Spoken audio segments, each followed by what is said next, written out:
tabs, keeping tabs on all your pop culture topics. I'm your host, Matthew Yapp, and joining me today is Eli Sokeland and Mayzie Brammer. So, gang, Instagram. They've made fans upset again. So, they recently announced they will be more strictly enforcing their policies on preventing users from promoting dietary, cosmetic surgery, and weight loss products. It's really common to see like influencers and celebrities kind of promoting these things. We know that people like the Kardashians promote their diet tea a lot. And Instagram is worried that this is making it a harmful environment, especially for young users. So from this point moving forward, users under the age of 18 will not be able to see posts that are about these topics.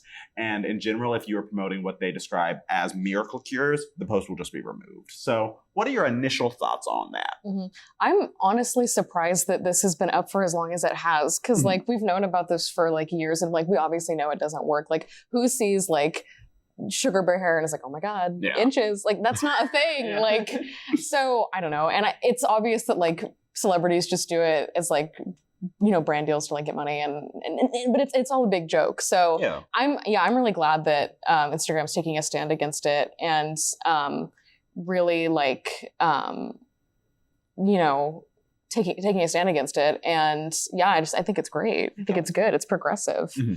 I love it. I definitely have to agree. I think that while it may be concerning for some people who sort of rely off that as a way of monetary funds, I think it is a good idea to sort of just ban them because they simply just don't work. They just don't work at all. Why would you sell something that you know is a scam? First off, like, yes, I understand that you need money, but try to do it through like a better morality way. You know? And the people that are doing it, they don't like need the money. Like you tell me Kim Kardashian is counting on that paycheck from, you know, like she's not. Like, come on. See, my kind of issue is like, no, the diets don't work. And yeah, it's gross. But like, that's not Instagram's business. That's true. My kind of thing is like, if Instagram is taking them down, I don't know what their involvement is. It's, I would say the users are just, they're doing this in order to, you know, make a profit and that's their choice. If somebody wants to buy that, that's on them.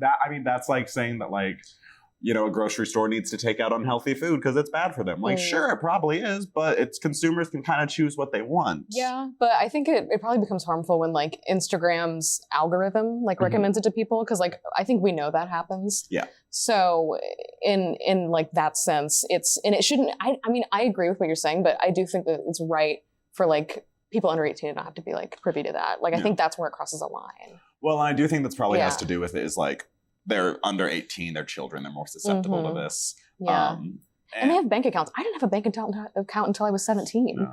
Like I would be buying all this stuff. Like had I had the ability to like use a credit card to buy like diet teas and like Fortnite dances, I would have wasted so much money as a kid. Literally all my money. Yeah, I'm right there with you. I mean, I feel like overall that like these are sort of being banned because they're just scams. I can totally understand like Instagram does have like advertisements for other stuff, but like generally speaking, like those are legit things. Like I'll see advertisements for computer parts and like I'm not being undersold. I know that those are like legit manufacturers. We're like, such different people because I get like bedazzled skulls on my Instagram. Oh my God. But yes, computer parts. Computer parts, yeah. Anyways, but like these are kind of like complete scams. Like, like granted, like when we're told younger to be like wary of like miracle stuff, but I think the reason why they're having a ban for people under 18 is because people just buy anything. You know, like people buy Fortnite bucks or V-Bucks all the time, and I'm just like, I don't want to spend that much on a game. Like people just obsessively buy stuff because a lot of things have just become cheaper and scams sort of just take advantage of that. They're like, look how cheap this thing is and look how well it works, you know? Well, and I think there's a lot of merit to what you're saying that they're scams because I feel like if you're like a legitimate advertiser, like say you're Coke and you're wanting to advertise on Instagram, but you go on there and all you see are people pushing like weird laxative tea. Which that's what the diet tea is going to do to you. It's just a laxative. Don't try that. It's nothing special. Yeah. Clearly. Like, I feel like it's probably not a good look to advertisers on the outside. And so maybe this is less actually about the users and more about Instagram's image as a whole. Do you guys think that Instagram is doing this because they care about the users' well-beings or that they're just more worried about their public image? I feel like it's obviously a bit of both because I mean it really is good for the public image. But Instagram, didn't they a few months ago, or it might have been a year ago, they like removed all likes for like a few people. They chested out a few months ago. Yeah, and I think that was like directly related to like clout culture and like how they know that their app like is influencing like anxiety and depression and like its users, especially like its young users. Mm-hmm. So I feel like this is definitely like in line with that. Yeah. And I think it's great that they're doing it. Yeah. And it's not just a test that they're like permanently like, no, this is stupid, like we're taking it off. Right. Yeah. I think it is partially marketing on their own because I've definitely seen advertisements for like a lot of scams throughout like Instagram and Facebook, and it is very annoying as a user because I just look at it and I'm like, why are you wasting my time? Like, why are you loading longer just for this sort of scam product? Yeah. And it's always like 10 pictures. You're like, oh my God. Right. Like, can I just like get past it? Exactly. Yeah. And I think like Instagram recognizes that and they want you like the primary goal of Instagram or any social media feed is to keep users on their site, Mm-hmm. you know, whether or not it's on mobile or not. And when people get annoyed by that, they're going to stop using the site. So it sort of works in their favor. They realize that, hey, we're not really technically losing any money by people not being like, you know, promoting scams. So let's just get rid of posts like that. It's really easy. Right. It makes them more reputable. Yeah. As a result. Yeah, for sure. No, I kind of feel like it's probably, like you said, it's a bit of both. A survey done by the Royal Society for Public Health, it was a study that found out that if you look at all the different ways that social media platforms affect people's mental health, Instagram is actually the worst. Mm-hmm. And that has a lot to do with, like you said, it's this kind of clout culture. It's completely based on like physical looks. It's a very aesthetic app, and a lot of body image comes from this because you see these beautiful women like Kourtney Kardashian, Kim Kardashian, Kendall Jenner, and they are promoting these diet teas. And I promise you, they don't look the way they do because of a diet tea, but that's the image they're going across. And so I feel like a lot of like young users are being really negatively affected by this. And so I think in an attempt to kind of soften that blow for its users, Instagram doesn't want their app to be harmful to people. I think they are trying to roll that back and find ways to alleviate that.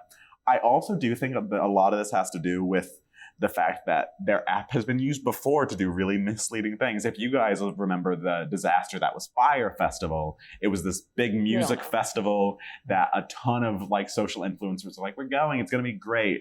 And then people bought tickets, sold it out, and they went. And it was like an empty island that was scorching hot and did not have water for everyone. People were like... One guy with like a corn dog. Yeah. Like, it was like nothing. People were like getting heat stroke. It was terrible. And so I think Instagram is probably trying to make sure that they don't get another Fyre Festival, you know? Yeah. Can you imagine like the Fyre Festival for like diet pills? Like that would be, if that happens, like we're literally living in Black Mirror. It's like a TanaCon, but it's just like, it's Diet Con. Yeah. Oh my God. Kardashian Con. I would go. I would go too. I mean, I'm over 18, so I can do that. You can look at it. Yeah. So what do you think about their kind of idea of, so we're not at all allowing people under the age of 18 to see these, and we're completely removing posts for everyone that are miracle cures? What do you think is kind of the move on that? I definitely think it's a step in the right direction.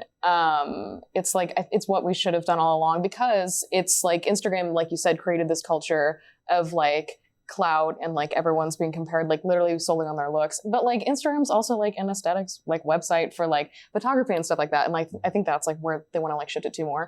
But it's like Instagram created this problem in like, as far as like social clout goes, and like the cure to it for people who don't fit into that mold is like directly fed to them, which is like a little crazy and like ridiculous. So I'm glad that Instagram recognizes that and is like actively like trying to reverse it and like bring it back to probably just like a better user experience. Right. Yeah.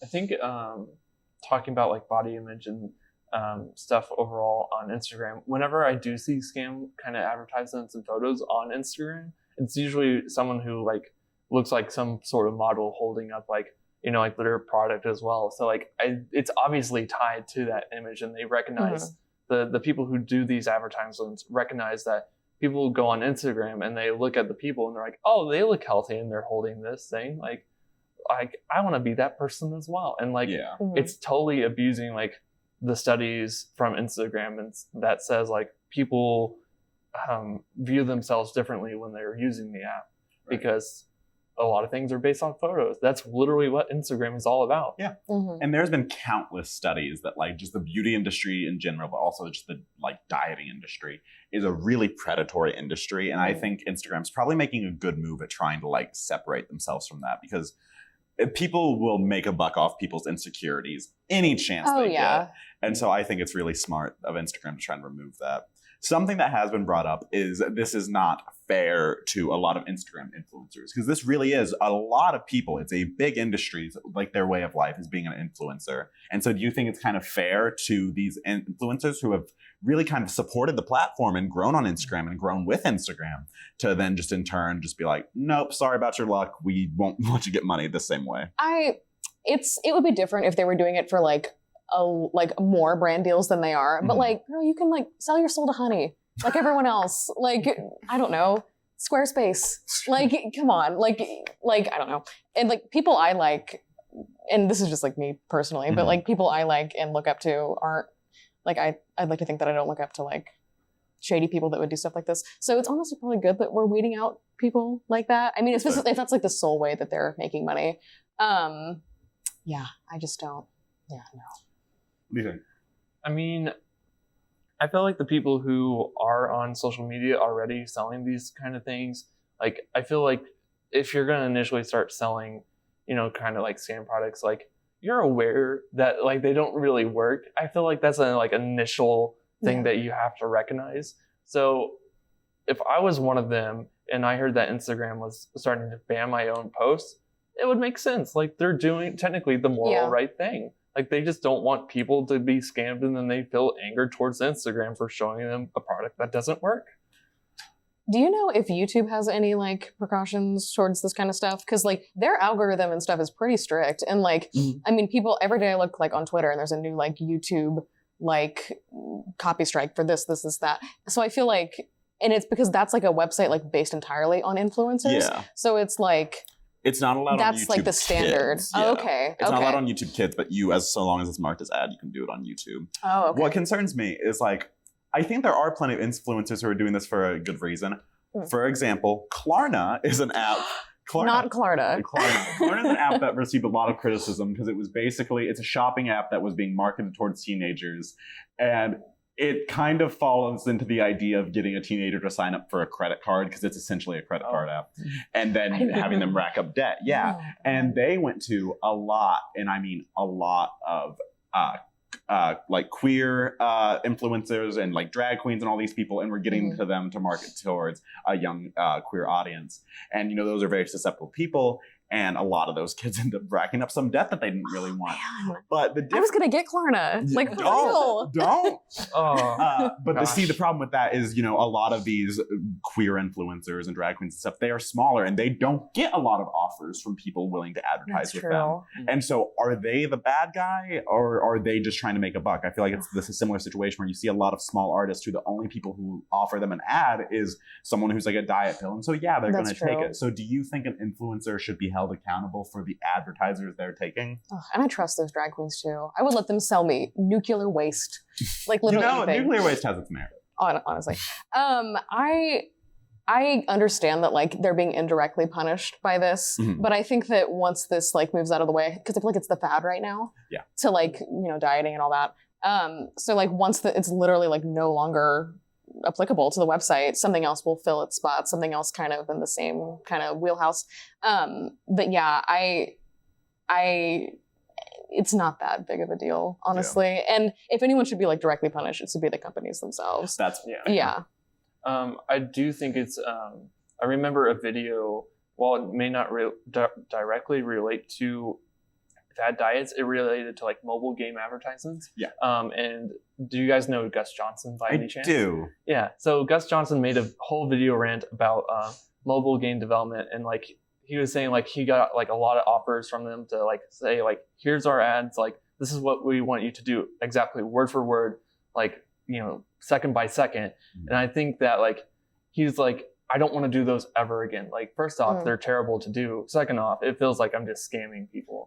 And I think generally speaking, like he's financially well off enough. So it's easier for him. It's easier for him. But for the smaller people, I think it's fine. I do feel like they shouldn't do that, but like if you got to make money, you got to make money to survive and eat, you know? Yeah. I guess my kind of logic is like, if you're small and this is the only advertiser will offer to you, but it's like a sketchy company, either take responsibility for having a sketchy company and do it and then be willing to face the consequences, or get a job at Pizza Hut, girl. You keep being an Instagram model, but like sometimes you have to have a second job. I worked at Menards for 4 years and it was terrible, but you know what? I did it. Yeah. I think if you can either accept that, you know, it's a sketchy thing and I might face some consequences for it, or you can just not take that ad. Take your pick.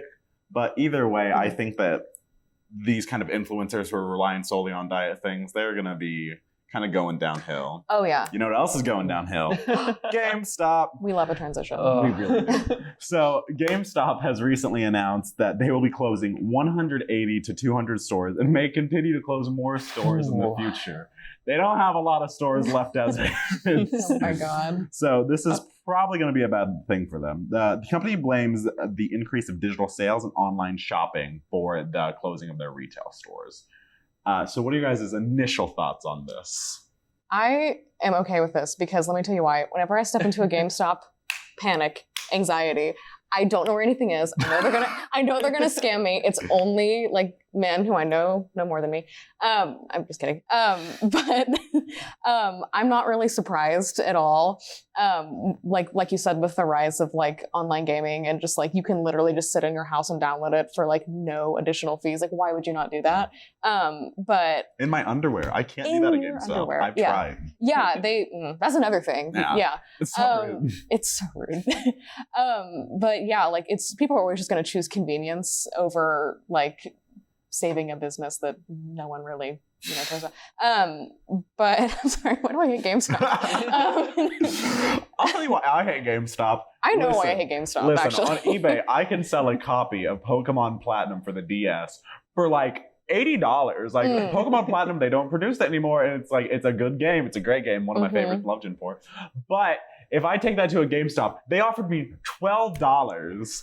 And a dirty look. I have a case. I have an instruction manual. I have everything GameStop. But GameStop will gyp you. And so that's why I don't think it has anything to do with online sales. I think it's that you guys are a bad business.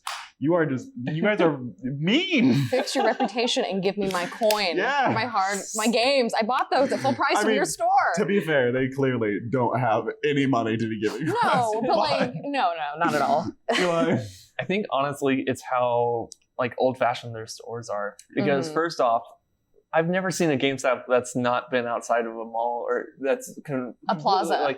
Like completely, it's always been crowded. It always feels like high pressure. And like if you go to like more modern stores, I would say like I don't feel that kind of pressure. I walk into like a GameStop or like a Best Buy and I get asked, "Hey, can we help you out with anything?" Please let me help you. Like for like 15 times in like 15 minutes. You can help me with my social anxiety by walking away. Please go away. I'm here to buy a video game. Like, come on. Clearly I'm awkward. Yeah, like, come on now. But I mean, I think honestly the reason why like I don't feel any sympathy for GameStop in the first place is because they've seen online marketing grow from nothing to like where it is now, and they've done nothing. They've done absolutely nothing. Like if you look at Steam sales, like people are like, they will put down a chunk of money for like whenever a Steam sale happens. And like, granted, those games are like marked way down. You know what GameStop does that week? Nothing. They Ruin will our hopes and dreams. They'll put like on sale for $58.99 when it originally was $59.99. A game can be out for like 4 years and still be like $3 less at a GameStop. Yeah. Literally. It's really insane. I think honestly GameStop is just really outdated because I think generally speaking, when GameStop looks at prices and they sort of negotiate with the publishers, they're like, oh, here's this price for so many years. And then the publishers, they look online stores and they're like, well, we could sort of be more in flux with the prices depending on the seasons. While GameStop is just like, oh, it just will sit on the shelf. People will obviously buy it. They'll just go to us. Oh yeah, they'll just come in. They want to come in. They're complacent, honestly. Yeah, they are. For sure. So moving away from just how bad GameStop is, because they are. You guys owe me like $60 for Pokemon Platinum. moving away from how bad they are, we are seeing a really big drop in just resale stores for video games. I noticed in Muncie we had one GameStop close already. It's like you said, they're all by the mall. We have one still in our mall and one directly outside of our mall. They're like not even a mile away from each other. But we did see like a Game Exchange close. We're seeing a lot of local resale stores close. Why do you think people aren't going to physical locations anymore to get video games or to sell video games? Well, I've always gone to like physical locations to buy games. Generally, the reason why I've done it in the past is because I've played mainly Nintendo consoles, and when you buy them physically, they take up less space on your Switch, or whatever system was at the time. But if you go to like PlayStation or Xbox, they always have you practically download the game. The only thing that the disc is really having you do is just saying, "Hey, I own this game. Right? Please play it." Exactly.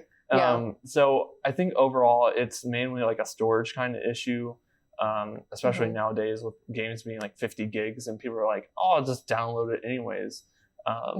And I think honestly, if it wasn't for like me owning like a PlayStation 4, I wouldn't like have downloaded as many games as I have recently compared to the past, you know? I do feel like there is like something about like the experience of like going into a GameStop with like $70 and like picking up the game. It's so validating. So like, it's not all bad. So like if they could like figure out like how to capitalize on that, because like people were going and like we pretty much, I mean, you've always been able to buy games online. Like I'm sure it's changed, but like the decline is because like people are just like complacent with buying it online. So if they can like zhuzh it up, like I'll go. Yeah. No, I like physical copies of games. I really, like you said, I think Nintendo, all their systems has really bad storage, so I really appreciate having physical. Also, with the Switch, I like to lick the cartridges because they taste bad. And so, like, every time I buy a Switch game, I lick it to see every time. I lick it to see if they still taste bad, and they always do. They put this weird chemical on it. It's fine. If they could do that to all the games, right? Mama. But and so I also like physical things. I think what GameStop needs to do is they need to kind of like give any incentive on why you wouldn't just go on Amazon or why you wouldn't download it. Attack ads. Jeff Bezos. But like, yeah, I just think that's the problem is I think a lot of physical stores are closing down because it's not a convenience factor. So I don't know if they can do anything to get more of a like drive here for some reason, rather that be they sell it for slightly cheaper than it would be online from a download or something, but they have to give people any real reason. Yeah, or focus on like the parts of gaming that like confuse people. Because like for me, like I mean I don't know like what mouse pad I should be using, you know? So like I don't know if they made that part more user friendly, like maybe that could be an incentive. Yeah. I definitely remember doing some research about GameStop, and I remember that they do have some plans to change up their stores. Like overall, they have, according to the reports, that one form of GameStop that they're working on is like a classic kind of like retro game, where they'll just sell like NES games, you know, 64, like very old games. And then the other sort of half is they're deeming as like esport hubs. So like that makes sense, yeah. Granted, I don't know how either of those will do because like back in my hometown, we have a place called Super Mega Replay, and they sell older games, they sell used games, and they have tons of way better deals than GameStop. If GameStop is going to charge me, what, $20 for Super Mario Brothers on the NES, I'm not going to buy it. Like, it depends on their pricing for stuff. I can see them charging like a lot and like going into really high-tech aspects of the esports hub, but it depends on like how many partners they get with that and the communities around where they place those. Because if you're going to put in the esports hub near, like, let's say the middle of Indiana, like no one's going to go to it because no one plays esports around that area. Maybe they do, and I'm just misinterpreting the area, but I highly doubt it. Yeah, well, it's like from our hometown, there's this place called the Danger Room. The Danger Room. I think it shut down. Exactly. Yeah. It was a place where they sold like Magic the Gathering cards and like Pokemon cards. Weird looks. Yeah. And so like, yeah, that was kind of the problem is like, sure, people do like that kind of stuff and they want to like kind of get together, but it's the middle of nowhere, Indiana. You kind of got to do something more and the pricing's still not great. Also, I was treated very rudely when I went there. I just wanted Pokemon cards, right? Yeah. But so right now there is a study by Christina Gao for Statista. 83% of games bought in 2018 were all digital purchases, and we saw that as just increasing every year. And so do you think there is even merit in still having physical copies of things, or should really we just be focusing on making games digital and increasing storage and systems?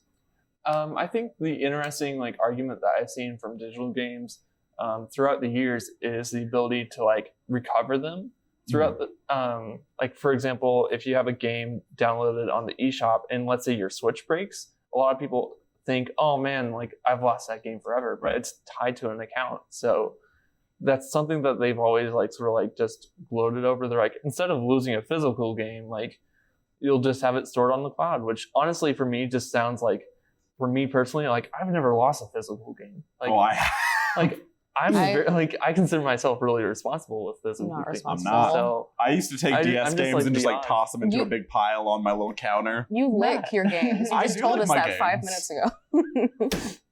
I can't help it. I do I'm just lick the my odd man games. out in terms of their like argument for like online storage. But I think overall like that's probably why like a lot of people just look at digital games is like they're like, oh, if my system breaks, I can just download it on another system and it'll just be a-okay. Don't have to like go through a ton of hoops. If I break my physical game, which can happen with this, then I'm sort of out of luck. Right. Mhm. I think it has to go a lot in line with like how streaming is becoming more popular because like no Mhm. who's buying DVDs? Come on now. So like I don't know if no one's buying DVDs, no one's gonna be buying physical copies of games. But I feel like games. I mean, it's like this. There's like a culture around it. So Yeah. like people love to own physical copies of games and like they make like special editions of games all the time. So like I think people will continue to buy them, but like not in like the masses like they used to because they just don't have to. I'm kind of in a similar vein where I collect vinyl and I see it end up becoming something like that where like I do it just because I like the aesthetic and it's a fun thing to collect. Yeah. It doesn't sound better. Take it from someone who owns like a ton of vinyl. It does not sound better. Oh my god. But like, I just think it's fun to collect them. And so I think that'll probably what physical games become is where you're just collecting them kind of for the novelty more so than the actual game. I really do think that companies will probably need to focus more on just making consoles with bigger storage so people can just keep downloading or just find some way to like store it without losing your data. Yes. I don't know. I think we see time and time again that technology just kind of like overruns whatever physical things there are. People go digital. Yes. Speaking of going digital, Whitney Houston did. So Whitney Houston tour is set to begin on January 23rd of next year. And if what you're thinking is she's dead, she still is. But her hologram will actually be touring. Oh my god. So the tour will happen, as I said, between January 23rd and April. It will start in Mexico and go through several European countries. It has a live band, there's backup singers, dancers, and then just a projection of Whitney Houston. So this is something that is known as digital resurrection. It's where we take the likeness of somebody and digitally recreate it on stage and have them either perform, sing, dance, whatever, and to make it seem very lifelike. What are your guys' initial thoughts on this? I'm scared, but I'm interested. You know, like I'm freaked out, but I want to go. I feel like it'd be like literally like being at a concert and being like, "Is this Black Mirror? Like, what is happening?" Right. It sounds. Oh, so you're not even like doing it for like I love Whitney Houston. You're doing it because it's scary. I'm like, what's gonna happen? I mean, I know like anything could happen. Right. You would go because you love Whitney Houston. I do. Yeah. So this is like a package deal for you. Yeah. Like, are you thinking about going? No. Okay. Does it freak you out? I hate it, but more on that later. What's your thoughts? Sorry. Yeah, it freaks me out. I'm excited. It freaks me out, but I think it's just because like we're at a certain place with technology and this seems weird, but like it's moving. Like it's not going to be, it's not moving. It's not going to be like weird for a while because it's like already starting to like become the norm. So, I mean, I think we should just embrace it and go and see what happens. I honestly, like you said, Black Mirror, like now I'm picturing like a Black Mirror, like extravaganza where it's just like a bunch of like dead singers and they're like, oh, we have holograms of Whitney Houston, Michael Jackson, Elvis Presley. Like, Elvis is I thought we're going to talk about that. Don't say that to me. But see, like, that's scary. Okay. but I think honestly, I think it's gonna happen. It's bound to become more common, honestly. I just think right now, like in terms of like the actual technology, like holograms aren't really like really a thing. Yeah, how good is this gonna look? Yeah, like how good does it look? Like I want it to be like Android level. Like I want to be afraid that it can like reach out and like grab my throat. Like, Oh yeah. why? because that's cool. So my issue with the whole thing, I just think it's gross. Okay. I feel like what it does is it takes a person, because Whitney Houston was a person on top of being a brand, and it just completely boils her down into just a product. Yeah. Because it's just like, oh yeah, Whitney's dead, but who cares? She can keep touring. And Yeah. so like, I Come on, Whitney. just come along. I think it's gross. I know it's not the first time that this has happened. We've seen there was an opera tour with this. We've seen dancers being touring with this. Mhm. And this company's kind of known for it. And they say that they do it out of like a love of these artists. But I don't see it as a love. I think they're doing it out of like banking on people's, they're banking on people's nostalgia, and they're just making greed out of it. Yeah, now that you put it like that. Yeah. I definitely agree. I think it's like a little bit of both. Because like imagine you're like the biggest fan of Whitney Houston ever. Imagine that. And she's dead and you're devastated, and then you're like, oh my God, I can go like see her in concert. I'm a 21-year-old boy. I never got the chance to do that. That's true. Like that would be like amazing for you. And it does seem creepy, and like I'm sure the motivations behind it are like corrupt and scandalous and greedy. But like they wouldn't be doing it if there wasn't an audience for it. No, that's true. But as far as like Whitney Houston herself, like her memory, Well, that's like, a little dicey. Yeah, like drug dealers wouldn't be like selling drugs if there wasn't an audience for it, but they're still bad people. Yeah. But this is official. Yeah, no. Whitney it's messed Houston up. is nope, never mind. I think honestly, I feel like they definitely are boiled down into a product, but I feel like a lot of people generally think about artists that way when they actually go to see a show, because like if you were offered like a Michael Jackson concert, like surely like a lot of people would probably go, because I mean, I personally like Michael Jackson's music. Him as a person, no. It got weird, man. Yeah, I watched Escaping Neverland. It We got all weird. saw it. Yeah. We all saw it.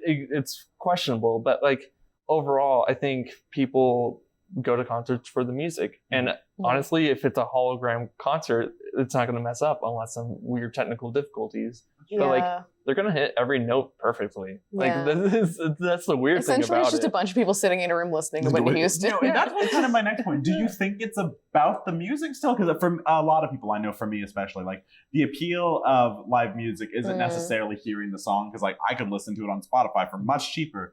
But like I know I've seen Brendan Urie in concert and on Broadway, and I just really enjoy feeling his energy and seeing the way he performs and dances. And like it's not necessarily about the vocals, and also he kind of changes up the song sometimes and does different vocal ranges, and so it's a more exciting experience. Do you think a hologram that's just literally just doing a pre-performed song, do you think that has the same effect? Well, that's a new experience in and of itself. To like see the hologram. That's fair. Like terrifying, like I said. Yeah, I think it definitely like changes the experience and makes it more of like an environment versus like an event. I don't know. It makes it different, but I think almost more like a movie. Yeah, exactly. And I feel like maybe that's what they're marketing it as. I'm not sure, but it does change my definition of a concert for sure. A little bit. Yeah. It definitely seems weird, because if you think about it, I wonder how people would like react if they like came back from like a Whitney Houston concert. Would they say, "Oh, I went to a Whitney Houston concert," or would they say, "Oh, I went to a hologram of Whitney Houston concert"? You would have to say a hologram, because if like I walked up to you and was like, "I just saw Tupac," you'd be like, "Oh no!" Like, or oh yes. Oh, no, he's alive. Yeah. Something that got brought up is that in Japan, this sort of thing has been done a lot of times. Vocaloids are these things that are basically, they're anime girls that are projected and they perform on stage. The difference is they like do their own songs. They're not marketed as somebody. So we don't think that's necessarily they're not creepy. real. Yeah. Yeah, we don't think that's creepy, but we think this is. Why do you think that is? I feel like honestly, Vocaloids are sort of just creepy, not because they do their own songs, but like the people around Vocaloids are just sort of like, I don't know, like cult people. Just Vocaloids do have a weird fan base, but that's not the question. Yeah. The question is why are we okay with hologram anime girls but not hologram Houston? I think it honestly boils down to the morality that they were people before. Gotcha. Because, for example, like when Michael Jackson died, I'm sure that he wasn't thinking, oh, I hope someone doesn't make a hologram of me, like, and pushes me around concerts and like basically mimics what I did throughout my life. That'd be really specific if that was the thought of Michael. That would be that would be a very specific like little thing he put in his like will, But I think it all boils down to that. Like, I think artists nowadays should probably include that because we're seeing it more and more, and like I feel like honestly they're just abusing their name. And like, granted, like they may say that they're doing it out of like passion and like they enjoy Whitney Houston. Well, I do as well, but I'm not gonna like just play Whitney Houston music from my phone around campus and charge people to listen to it. Oh, I will. Good.